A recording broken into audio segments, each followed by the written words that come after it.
Hi, everyone. Welcome to Mini Scroll, the daily internet culture podcast bringing you the biggest stories from social media, the creator economy, and the digital space every Monday through Thursday.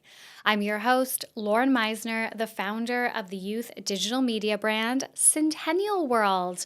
Welcome back to Mini Scroll, everyone. Happy Tuesday. It was a public holiday here in New South Wales, Australia, where I live yesterday. And taking one day off Mini Scroll, literally so much happened. So I have, I think 5 or 6 stories for you guys. So we need to just get right into it because we have a lot to talk about. So the first story, obviously, we need to talk about how US Vice President Kamala Harris was on Call Her Daddy yesterday.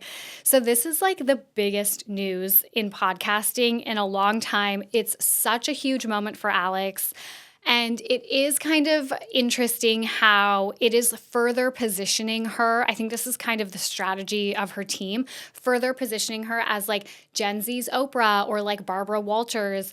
It's a very interesting move, but I think it was a good one. So I listened and I thought that the interview was good. Obviously, Kamala is so engaging, and I actually personally find Alex pretty engaging. I know she gets a lot of heat.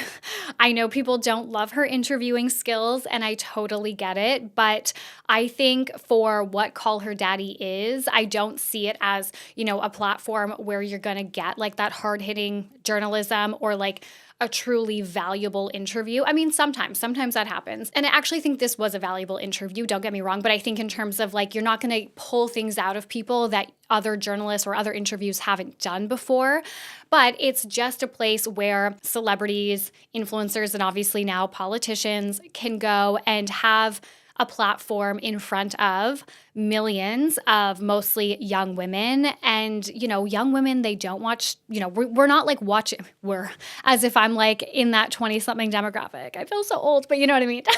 Like, you're not going to reach them in TV interviews, in radio interviews. So I think it makes total sense that politicians would start using podcasts, and Call Her Daddy is the biggest one for young women in the US. Plus, Trump has done a few podcasts. He did Theo Von's podcast. He did Logan Paul's podcast. Those are both like influencers, So I think this is really showing the future of media, and it's showing that politicians know that they can't rely on traditional outlets anymore to reach those young voters.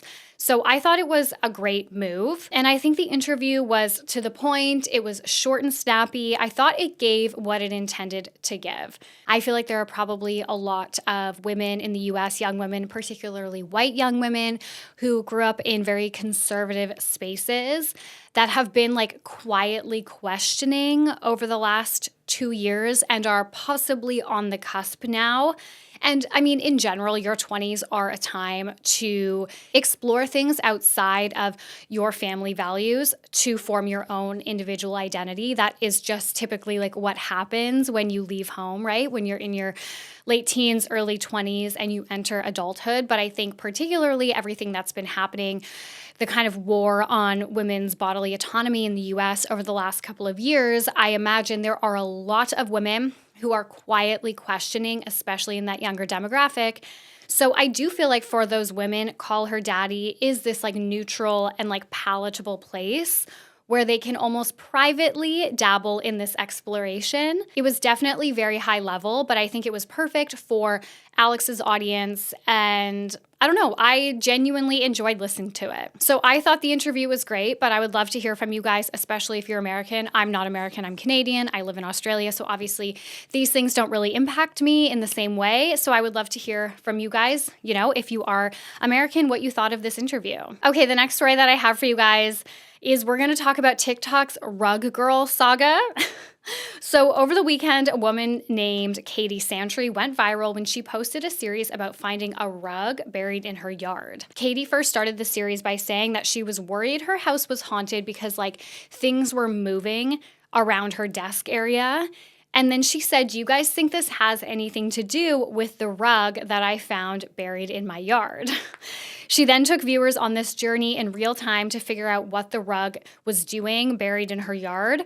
The audience basically said, call the police. So she did, and the police in other words, essentially said, we're not going to investigate this further. So then Katie was like, okay, my friends and I are going to dig up this rug. We need to figure out what's going on. Obviously, I should have mentioned this before, but like obviously people were like, okay, if there's like a rug, like a carpet buried in your yard, it is possible that there is a body wrapped up inside it, right? That's what people were thinking. So Katie was going to, I guess, dig it up herself with her friends.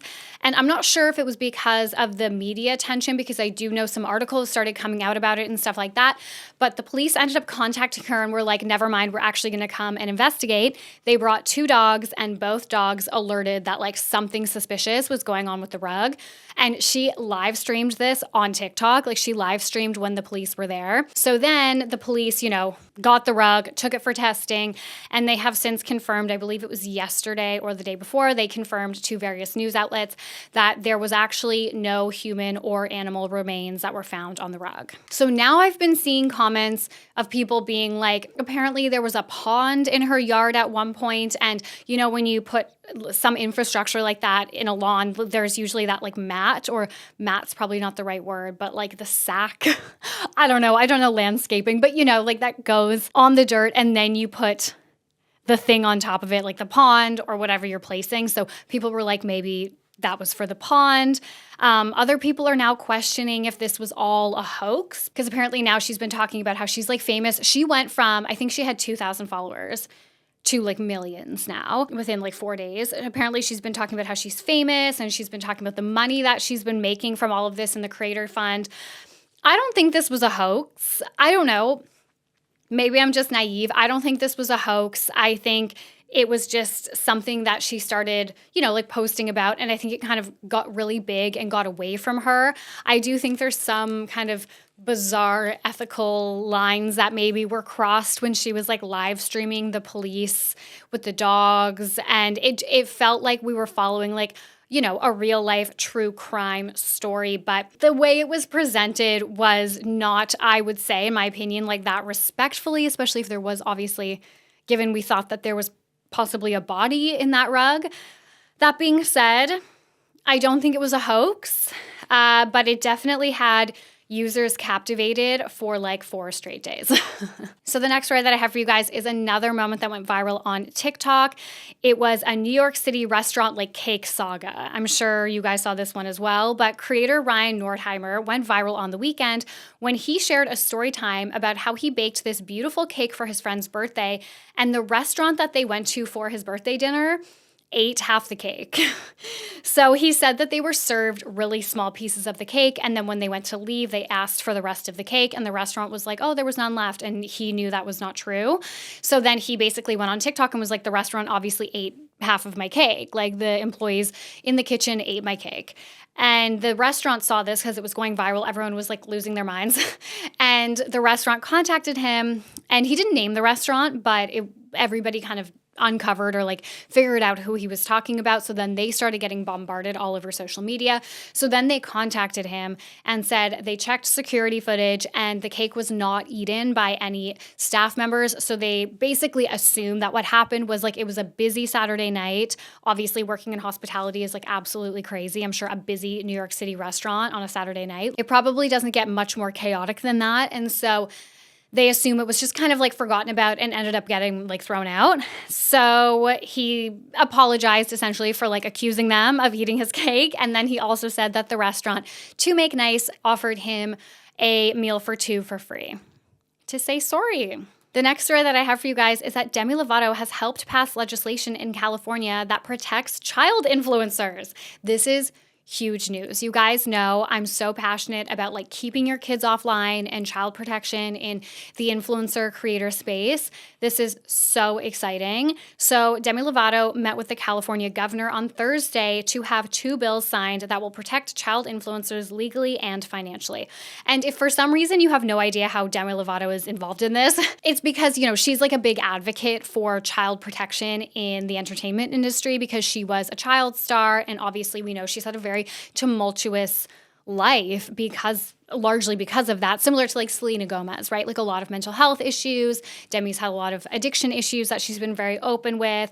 She dated Wilmer Valderrama when she was what was she, like 17 and he was 29 or maybe even younger? Like it was just, she just like went through it as a child star. So she's passionate about helping protect young people in the entertainment industry. So this is obviously the next step. The governor said, quote, "A lot has changed since Hollywood's early days, but here in California, our laser focus on protecting kids from exploitation remains the same.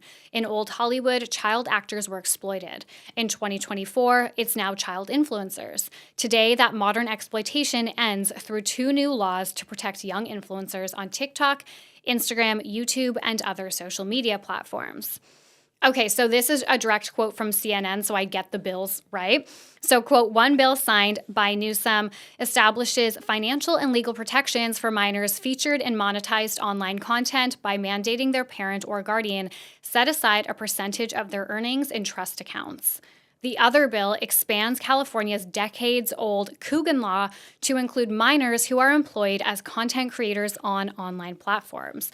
So if you guys don't know what the Coogan law is, it is named after an actor called Jackie Coogan, who was, I think he was Uncle Fester in the original Addams Family, but he was a child star. And when he turned 18, he realized that I think it was like $50 million or like some crazy amount of money that he was supposed to inherit had been squandered by his family. This is all from memory, but I believe he sued them. And then the Coogan law came into place where it is, I believe, 30% of the child's money that they make has to go into a blocked fund, which is called the Coogan Fund. Okay, just fact checked. It is 15%, not 30%. So I guess the Coogan law now also applies to child influencers, and everyone is like, let's see how long it takes for the family vloggers to flee LA. We are going to get a slew of videos being like, "We're moving."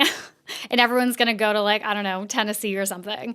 Okay, and the last story that I have for you guys is that MamaTot is facing backlash on TikTok for seemingly spreading misinformation about Hurricane Helene relief efforts.